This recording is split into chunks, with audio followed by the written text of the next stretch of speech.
Let's talk about journaling.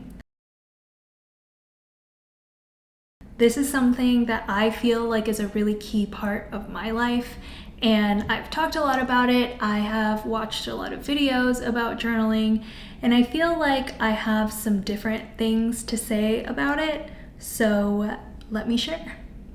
Number one, it's not about documentation. I know that this is already really unconventional because a lot of people start journaling or want to journal because they want to document their lives. I'm sorry to break it to you, that's just not for me. And if that's the case for you, cool. But for me personally, I've found that that puts way too much pressure on why I'm journaling or my journaling altogether, and it makes me just kind of shut down and stop. For me, journaling is an exercise, and I'll talk about that a little bit later.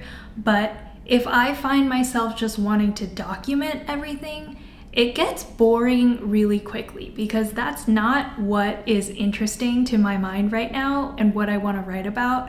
If I have to get all the mundane stuff out of the way, I don't even care to journal anymore. I just go straight into what it is that's on my mind, what it is that's on my heart, and forget about all the little things that I clearly don't care about. Oftentimes, there's even big moments that happen in my life that I don't mention in my journal because that's not what is taking up the most space in my brain at that time. And so I don't put any pressure on myself to write about it. If I don't want to write about it, I don't write about it. I also don't think about going back to read old entries because, again, I feel like it just puts a lot of pressure on my present self from my future self to document every moment and to be very precise in whatever is going on. And I want to keep myself in the present moment and do the exercise for myself, not my future self.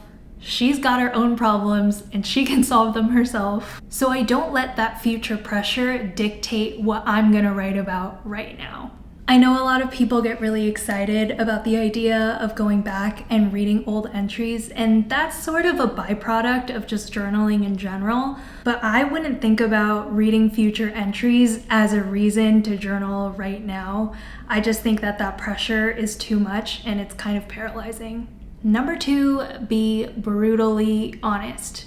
This is something that I feel like gets talked about a lot because it's true, so it bears repeating. If you are not being brutally honest in your journaling, there's not even a point. There's honestly no point in journaling if you are just going to put up a front for yourself and kind of lie to yourself in your own journal. It kind of defeats the purpose of the exercise. And I think the biggest hurdle to this is the thought of, what if someone ever reads my journal? And that's something that you just have to get over. Hopefully you have people in your life that respect you and your privacy if they ever were to stumble across your journal. But I also think that we're all just so caught up in our own individual lives and stories, and we think that other people might care about them, but people care a lot less about us than we think. And chances are, really nobody is as interested in reading your innermost thoughts than you might think they are. And really, I think if anyone were to read my journals, I would give them all respect because I look back on them and I'm like, oh my God, this is so boring, I can't read this anymore.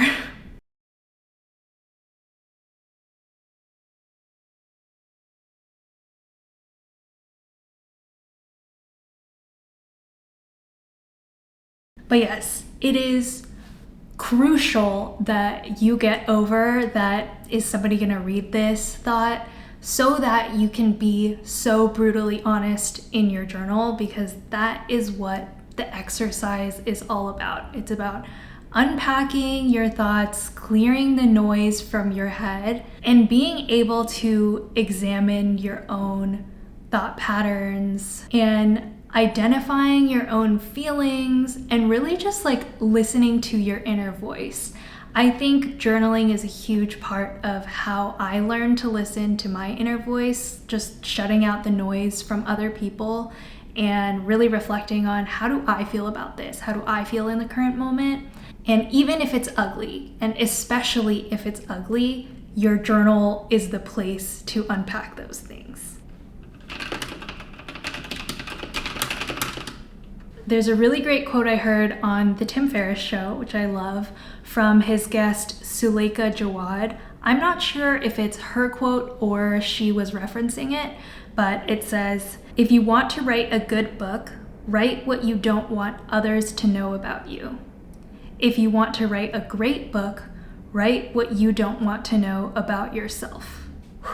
I thought that was so profound, and I think it's so true for journaling, of writing what you don't want to know about yourself and confronting all of like the ugly parts of yourself and the ugly emotions that you feel, and also giving yourself that space and grace that we are human and all humans experience these ugly emotions, and just to like forgive yourself and give yourself some understanding. These ugly emotions like anger, resentment, jealousy are ones that I've found really helpful for me to unpack in my journal. And usually it's signified a hurt that I feel that is too painful for me to contend with, or a honest truth, an ugly truth about myself that I have to accept. Whatever it is, being brutally honest is so crucial if you want to unpack those things in your journal. Number 3, and we are getting to the much more lighthearted and easy practical tips. Write badly. Write whatever comes to mind. There are literally no rules. This goes back to taking the pressure off and not writing to go back and reread.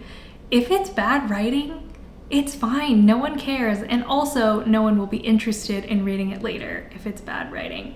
But there's really no rules to what you can or can't write about. The topics that I write about range from very big, heavy things like what I talked about earlier, unpacking my emotions, identifying my insecurities, but I also talk about like very little mundane things like what errands I have to run that week, what I'm gonna eat that day, or just random stuff like if I meet a friend and I have a girl crush on her, and I'll just go off on a little rant about what all the things I like about her are and how can I do things to emulate her. It really doesn't matter, is my point. You can write about whatever you want, and you can write badly. Number 4 is write however little you want, or not at all. Chances are you're taking up journaling on your own volition. This is not a homework assignment. You're not getting graded on it.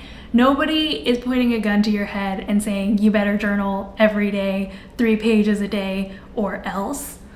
You're doing this on your own, and there's no reason to feel any guilt about not doing it if you don't want to. There are some days where you feel such an outpouring of emotion that you're gonna journal for like 4 pages. But then there's some days where you're like, I don't really feel like it, or I only have like one thing to say. Go ahead and write 1 sentence and call it a day, and that's totally fine.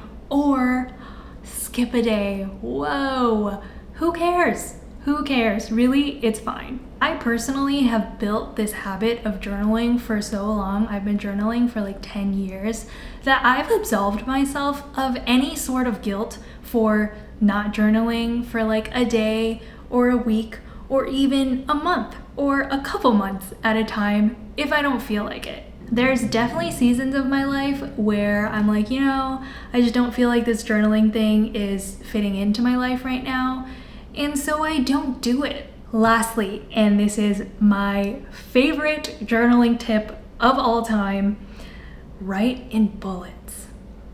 Bullets are the freaking best.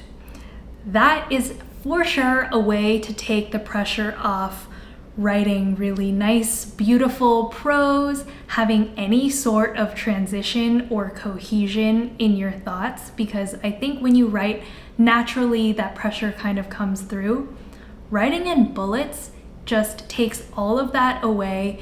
You can jump from thought to thought, and there's no worries about if anything makes sense, which you shouldn't be worrying about in the first place. But practically speaking, bullets I've found are a great way for me to just break the barrier of like, I don't really know how to write anymore, and also taking away the pressure of writing poorly. Hopefully this was helpful and not things that you've heard before, but let me know. I hate outros, so goodbye.